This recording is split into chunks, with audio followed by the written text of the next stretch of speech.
তোমাকে বিয়ের কথা বললেই ভয় পাও কেন? আমি যে ভালো একটা চাকরি করি না। তাতে কি? তোমাকে যে আমি দামি গাড়ি করে ঘোরাতে পারবো না।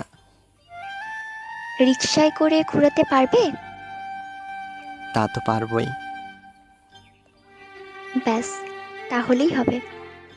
আর নয়তো পায়ে হেঁটেই দুজনে সারাটা শহর ঘুরবো। শুধু কি ঘুরলেই হবে? ঘোরার সময় যে আমি তোমাকে চাইনিজ খাবার খাওয়াতে পারবো না। ফুচকা খাওয়াতে পারবে? হুম, তা তো পারবোই। খেতেই চলবে, নয়তো ঝালমুড়ি খাবো। আচ্ছা, আমি যে তোমার জন্মদিনে কোনো পার্টি দিতে পারবো না। তাতে কি? আমার কপালে চুমু দিয়ে বলতে পারবে না হ্যাপি বার্থডে লক্ষ্মী বউ? আমি তো সেটাই চাই, কিন্তু যদি দূরে থাকি? তাহলে তোমার ছোট্ট একটা এসএমএসই যথেষ্ট। আর তোমাকে যে আমি বিশাল আলিশানে রাখতে পারবো না। তো কি হয়েছে, ছোট খাট আর ছোট ঘর দিতে পারবে তো? তা তো পারবোই। নয়তো কুঁড়ে ঘরেও চলবে, উঁকি দিয়ে বেড়া ফাঁকে চাঁদের আলো দেখবো দুজন মিলে।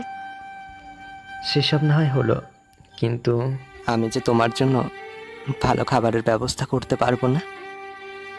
ডাল আর ভাত হবে তো? সেগুলোও যদি না হয়?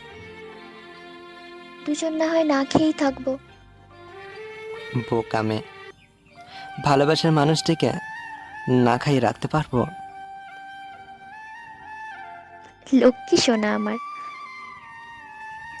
বিশ্বাস করো, আমি সত্যি পারবো না। কি, আমার সাথে পায়ে হাঁটতে? না। তবে ঝালমুড়ি খাওয়াতে? সেটাও না। কুঁড়ে ঘরে রাখতে? এগুলোর মধ্যে কিছুই না। তবে কি? তোমাকে ছেড়ে একটি মুহূর্ত থাকতে।